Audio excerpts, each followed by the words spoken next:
Welcome to Dependable Flame, where we explore vintage petrol lighters, ashtrays, tobacconiana, and other useful mechanisms. Make yourself at home. Today we have a really interesting little aluminum block petrol lighter. It's got a little bit different tone and finish to what you normally see. It's kind of hard to see, and I'm not sure if we'll be able to get it to pick up in the video, but the lighter is marked Feather Light. Feather spelled like you would expect, and then light, L-I-T-E. As I mentioned, it is a little bit on the small side. Has a disc roller.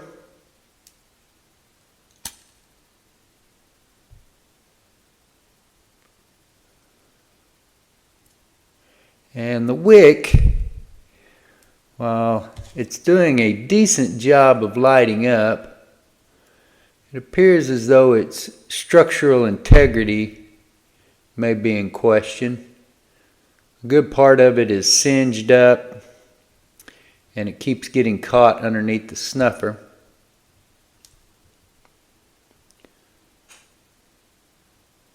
And like I said, while it is doing a decent job of lighting,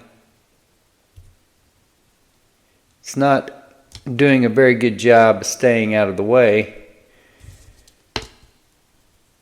when that snuffer is in the down position. I don't cut on old wicks anymore simply because of the possibility of them having asbestos material in them. So I'm not sure exactly what to do, and most likely we'll be changing the wick in this lighter. It's an interesting construction. As you can see, the bottom of the lighter is a separate piece that has been put together, it appears, with pins that have just been driven up through this piece into the other piece, similar to the way that the hinge is connected, the hinge for the snuffer mechanism. It's really light, nice, thick, knurled fuel screw.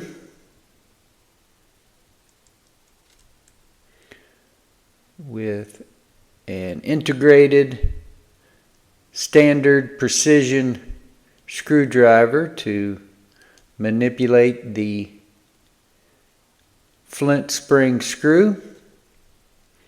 Small hole by which to fuel it, and also by which to re-watt it.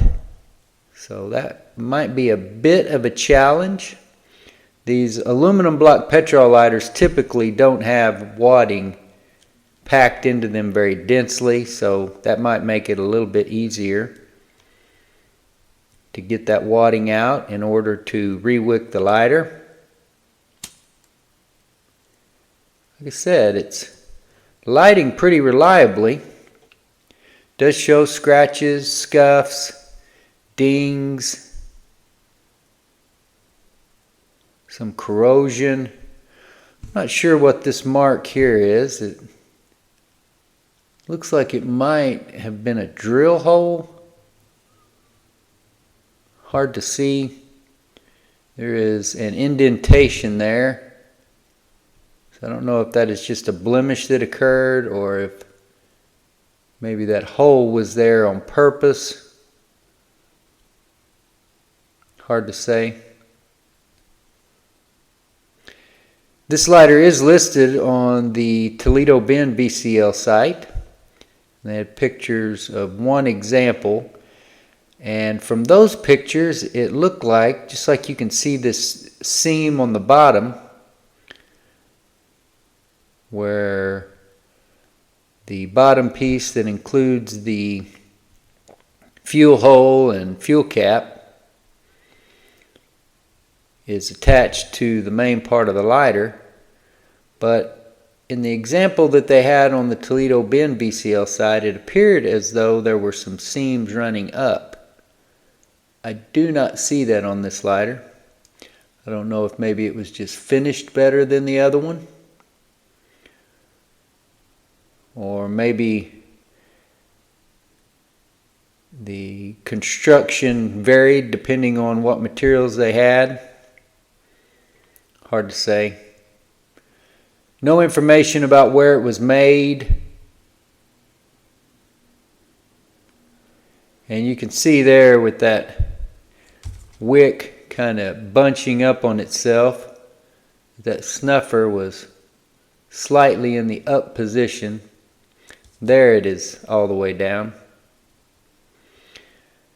These aluminum block petrol lighters with the little small disc are not my favorite. I prefer a full roller, but this one seems to function okay.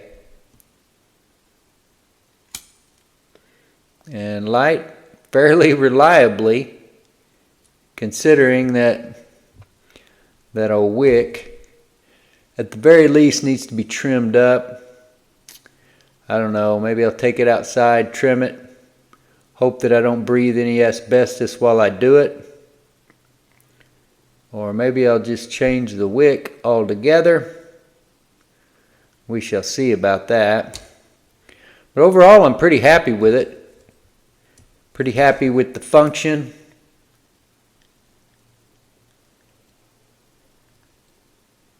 And if this was a few years ago, I would have just trimmed the wick and pulled it up. But that old wick doesn't look like it's the most structurally sound wick I've ever seen in the first place. So maybe it would just be better to replace it. Or who knows.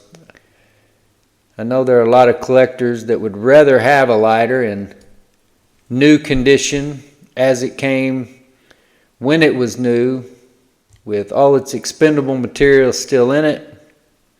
I don't know how important that is to every vintage lighter collector, and specifically aluminum block petrol lighter collectors. For me personally, I'm going to use them, so I would rather it have a structurally sound wick in it. But if I do remove the wick and replace it with a new one, then I will save this old wick so that I can include that when I do sell this lighter. Try to get that lined up to where that snuffer will sit down over it rather than close on part of it, but it seems to be a losing battle right at the moment.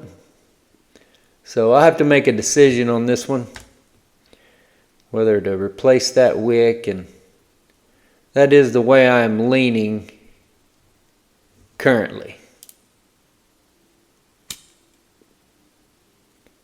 Until next time.